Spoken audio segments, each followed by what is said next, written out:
अधम जात में विद्या पाए, भयहु जथा ही दूध पिलाए। यानी अधम मतलब होता है नीच।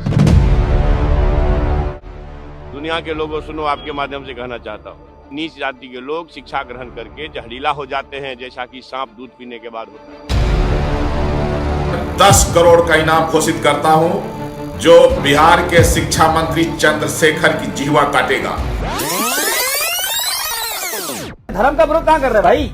वो कोई 2-3-4 चौपाइयों का विरोध कर रहा है जिसमें हमें गलत कहा गया है।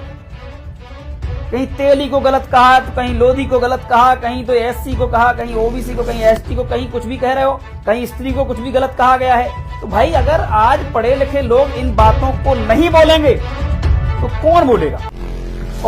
और क्यों ना बोलें अगर हमारे खिलाफ लिखा है कहीं तो। भाई पढ़े लिखे का माता पिता ने पढ़ाया इसीलिए हम लोगों को कि कम से कम आपके बारे में, आपके खिलाफ जो भी हुआ है इस देश के अंदर या जो भी ग्रंथ में लिखा गया है उसका विरोध होना चाहिए। और यही तो लोकतंत्र है। क्यों नहीं होना चाहिए विरोध? साथियों आप कमेंट करते, इसमें कमेंट जरूर करेंगे आप ये इन सब चीजों पे, क्योंकि अपन जो है इसलिए ये सब चीजें रख रहे हैं क्योंकि लोगों को थोड़ा समझ नहीं आता।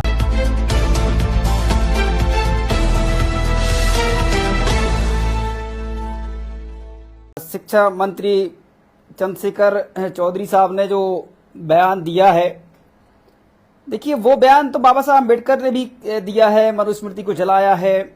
इसके बाद जो भी ओबीसी एसटी के खिलाफ है, चाहे वो कोई भी ग्रंथ हो।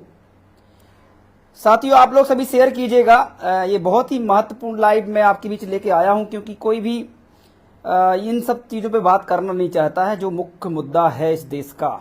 लेकिन बात यह है कि मीडिया इस चीज को ज्यादा इसलिए उठाने का प्रयास करती क्योंकि वो जानते हैं कि धर्म को मानने वाले अंधश्रद्धा और अंधभक्ति वाले लोग इस देश में ज्यादा तादाद में रहते हैं। जो पढ़े लिखे भी हैं वो भी अंधश्रद्धा करते हैं, जो बहुत ज्यादा पढ़े लिखे और नेता नगरी भी करते हैं वो भी अंधश्रद्धा में हैं। मतलब ये कुछ एक ऐसा है कि जानते हुए भी ये लोग पाखंड का सहारा लेते हैं, धर्म का सहारा लेते हैं, राजनीति में आने के लिए भी भागवतों का और तमाम प्रकार की चीजों का सहारा लेते हैं कि जनता कैसे आएगी, क्योंकि इनके पास कोई भी मुद्दा राजनीति के लिए नहीं है। ये धर्म का सहारा लेते हैं। आरएसएस बीजेपी के पास धर्म है और जिस दिन ये धर्म के नाम पे पाखंड जो हो चल रहा वो खत्म हुआ, इनकी राजनीतिक सत्ता गई। ये बहुत ज्यादा दिन तक चलने वाला नहीं है इनका, इसलिए हम लोग लगे रहते हैं, डटे रहते हैं। हमें मालूम है कि ये ज्यादा दिन नहीं चलेगा, पाखंड ज्यादा दिन चलने वाला नहीं है। आप किसी भी धर्म को मानो, कोई दिक्कत नहीं है, किसी को कोई प्रॉब्लम है ही नहीं। लेकिन आप उस धर्म के नाम पे किसी को कमजोर करें, किसी को बर्बाद करने का काम करें, किसी को छोटा कहें और आप राजनीतिक सत्ता प्राप्त करने के लिए धर्म का सहारा लें। कभी आप राम का उपयोग करते हैं तो कभी आप किसी मतलब कोई ना कोई चीज आप लेके आते हैं, उसका प्रयोग करते हैं और उसका सहारा लेके आप कहीं ना कहीं राजनीति में स्थापित होना चाहते हैं। तो जातिगत जनगणना जो हो रही है उसको कहीं ना कहीं दबाने के लिए मीडिया जो है, क्योंकि आप जानते हैं मीडिया को मालूम है, ये मैं वही कह रहा था कि मीडिया जानती है ये अच्छे से कि धर्म की अगर बात करेंगे हम तो हमारे लोग ऐसे हैं कि भैया हिंदू धर्म पे क्यों कमेंट कर रहे हो आप और अन्य धर्म पे क्यों नहीं कर रहे हो, इस प्रकार की बातें होंगी। मीडिया ऐसा बोलेगा तो हाँ मतलब जो हिंदू जो, क्योंकि लोग जो एसटी ओबीसी के हैं उतना ज्यादा समझदार नहीं होते, तो बोलते हैं हाँ यार बात तो सही है कि हिंदू धर्म पे क्यों ऐसा बोला जा रहा है, ऐसे मतलब मोबिलाइज करते हैं ये लोग। पर रियलिटी ये है कि बात यहां पर इन कॉन्सेप्ट की नहीं है, बात है सीधी सीधी होना चाहिए जातिगत जनगणना की। सारी मीडिया पे, सारी मीडिया में जातिगत जनगणना की बात होना चाहिए और उस मुद्दे को दबाने के लिए धर्म का एक प्रोपेगेंडा खड़ा करने का प्रयास मीडिया के माध्यम से किया जा रहा है।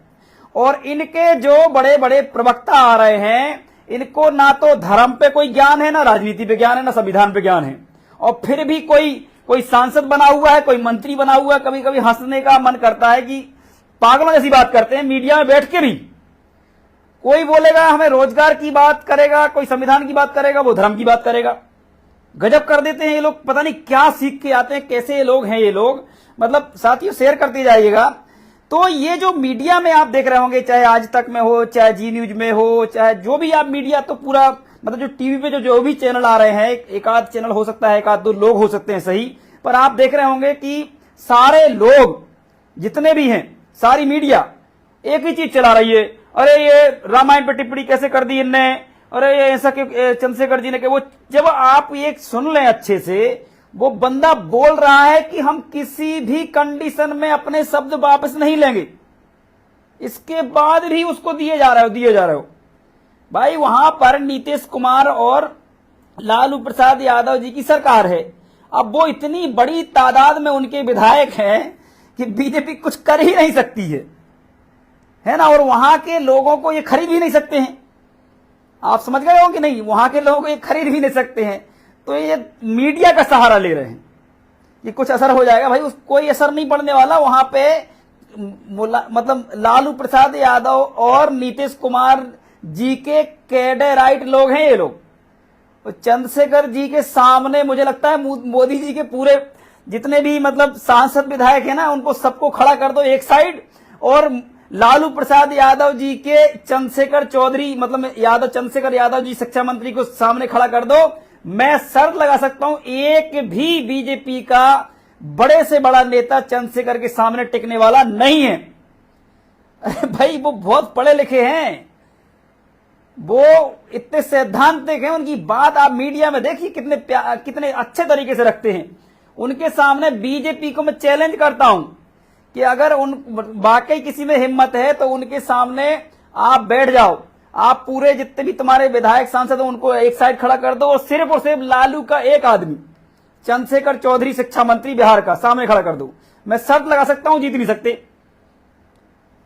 अगर धर्म पे भी बात करें तो भी नहीं जीत सकते उनके सामने। लेकिन क्योंकि इनको ये प्रोपेगेंडा खड़ा करना है कि देखिए भैया ये लोग तो महागठबंधन वाले धर्म का विरोध कर रहे हैं। धर्म का विरोध कहां कर रहे हैं भाई? वो कोई 2-3-4 चौपाइयों का विरोध कर रहा है जिसमें हमें गलत कहा गया है। कहीं तेली को गलत कहा, तो कहीं लोधी को गलत कहा, कहीं तो एससी को कहा, कहीं ओबीसी को, कहीं एसटी को, कहीं कुछ भी कह रहे हो, कहीं स्त्री को कुछ भी गलत कहा गया है। तो भाई अगर आज पढ़े लिखे लोग इन बातों को नहीं बोलेंगे तो कौन बोलेगा? और क्यों ना बोलें अगर हमारे खिलाफ लिखा है कहीं तो। भाई पढ़े लिखे का माता पिता ने पढ़ाया इसीलिए हम लोगों को कि कम से कम आपके बारे में, आपके खिलाफ जो भी हुआ है इस देश के अंदर या जो भी ग्रंथ में लिखा गया है उसका विरोध होना चाहिए, और यही तो लोकतंत्र है।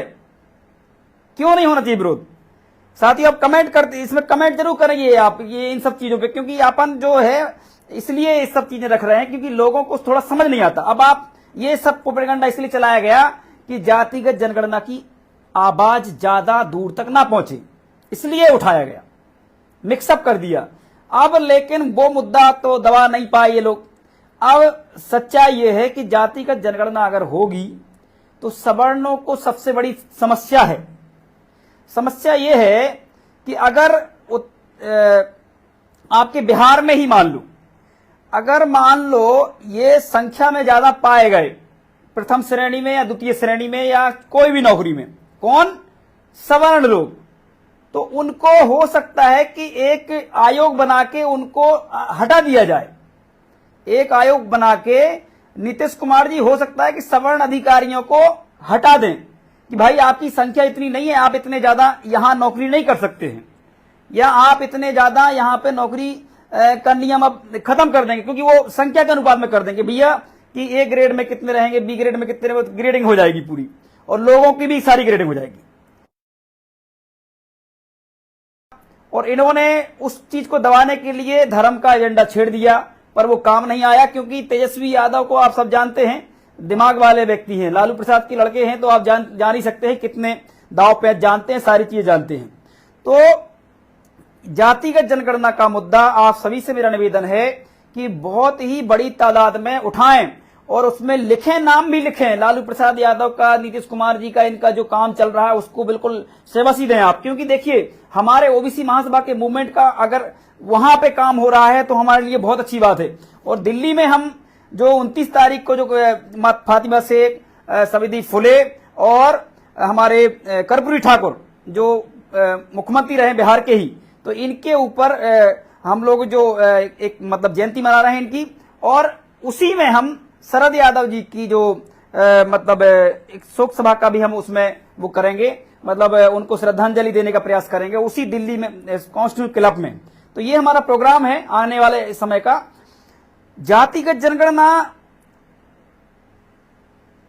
ज्यादा दिन तक नहीं रोक पाएंगे लोग, है ना, मुझे क्योंकि ये चीज पता है, क्योंकि बिहार में जैसी हुई तो मुझे लगता है कि ये देश के अंदर एक बहुत बड़ा ब्लास्ट होने वाला है, क्योंकि वो पूरे आंकड़े रख देंगे और बता देंगे लिखित में कि देखिए भैया इतने यादव हैं, इतने कुर्मी हैं, इतने पासी हैं, इतने साहू हैं, इतने सारी चीजें आ जाएंगी।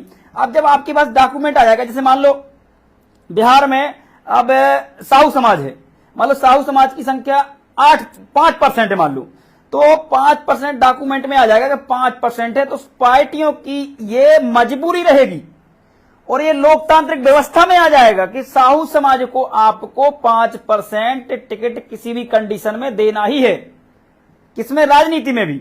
इसके बाद जैसे यादव हैं, यादव की संख्या मान लो 8%, 9%, 10% है, तो 10% इनको इतने टिकट आपको देना ही है। जैसे कोई एससी के भी समाज है, उसको भी आपको मान लो देना है, या कोई ऐसी समाज हैं जिनको नहीं मिला अभी तक, तो उनको आगे उठाने के लिए नीतीश कुमार या जो इनका गठबंधन है वो काम करेगा। और इस चीज से अब क्या हुआ कि जो बीजेपी है ना, क्या करती थी बीजेपी की, जो ओबीसी वर्ग की जो थोड़ा कमजोर जो क्लास है उसको ये अपने सपोर्ट में लेके चलती थी। अब ये कर नहीं पाएंगे, क्यों? क्योंकि अगर जातिगत जनगणना होती है तो वो कमजोर क्लास को सरकार ही खुद ऊपर उठाने का काम करेगी, और उससे क्या होगा, जो क्षेत्रीय पार्टियां हैं वो बीजेपी का वोट खींच लेगी। आप समझे कि नहीं समझे? इससे क्या होगा ना कि बीजेपी का वोट टूट जाएगा, कमजोर तबका जो ओबीसी वर्ग का था वो कहीं ना कहीं क्षेत्रीय पार्टियों की तरफ चला जाएगा, क्योंकि वो उसके हक की बात करने लगेंगे, वो उनको टिकट देंगे, नया काम करेंगे, क्योंकि उनकी जाति पता चल जाएगी कि इतना है और इनका महत्व है, इनको हमें देना चाहिए।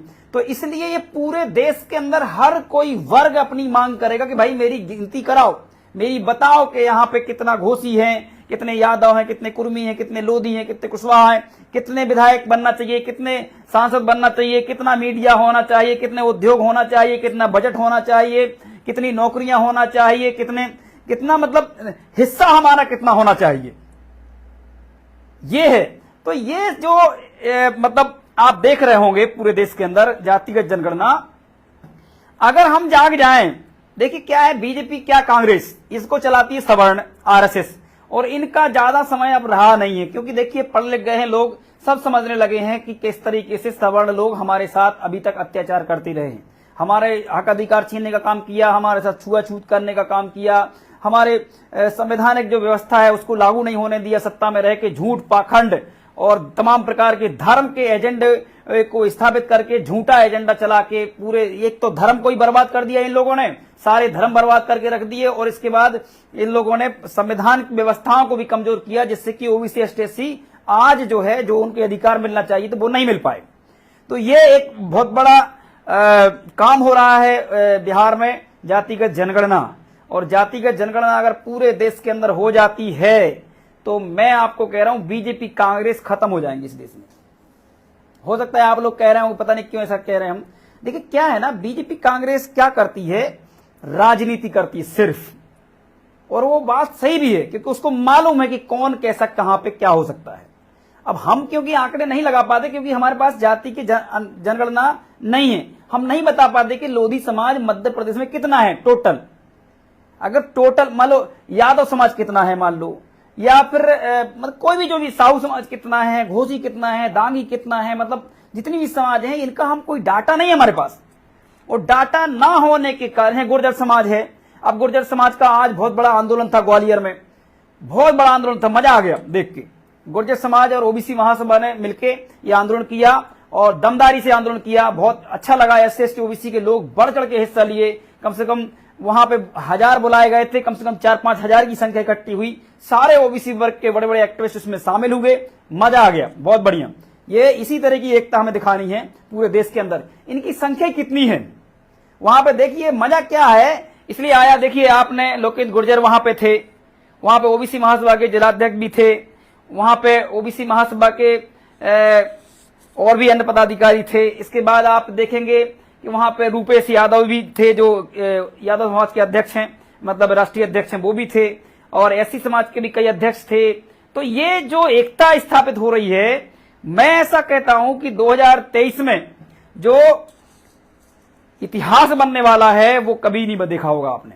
उसमें हाँ, प्रीतम सिंह जी भी थे, उसमें काफी लोग थे, धर्मेंद्र कुशवाहा जी, और उसमें हमारे राय सिंह बौद्ध जी, काफी लोग, सभी लोग थे उसमें, मतलब ओबीसी महासभा के वरिष्ठ पदाधिकारी थे काफी। तो ये कहने का मतलब मेरा ये है कि हमें एकता दिखानी है, हमारे पास संख्या है, और ये संख्या का मतलब ये लोकतंत्र में बाबा साहब अम्बेडकर ने जो संविधान दिया है, संविधान समिति ने जो दिया है, उसमें यही तो बात है कि आपके पास संख्या होने के बाद भी आप हकाधिकार ले क्यों नहीं पा रहे। और लोकतंत्र में अगर गिनती हो जाती है हमारी अब, तो हमें पता रहेगा कि जो करणी सेना यहाँ पे आंदोलन करने आई थी और तरह तरह की बातें करके गई है, गाली देके गई है, हमें अगर मालूम चल जाए कि इनकी 1.5% संख्या है, तो आप बताओ ये क्या कर सकते हैं? फिर कुछ नहीं कर सकते। और ये इनको पर जब 1.5% संख्या इनकी रहेगी तो सरकार को बोल भी सकते हैं, भाई पार्टियों को बोल सकते हैं कि आप दे क्यों रहे टिकट, इनको बताइए ना संख्या कितनी है, तो एवरेज दीजिए ना आप अगर 1.5% है तो 1.5%, 230 का 1.5% निकाल लीजिए आप, कितना होता है। अगर मान लो 8-10% यादव की संख्या तो उनका दो ना भाई, 22-23 सीट दो जीतने लायक। ऐसे ही मतलब अगर लोधियों की संख्या है तो उनको भी दो, 10-11% कितनी संख्या जितनी भी है तो उनको भी दो, कुशवाहा को भी दो, साहू को भी दो। मतलब ऐसा नहीं कि आप मतलब सारा सब कुछ खा जाएंगे हमारा, वो कब तक खाते रहेंगे।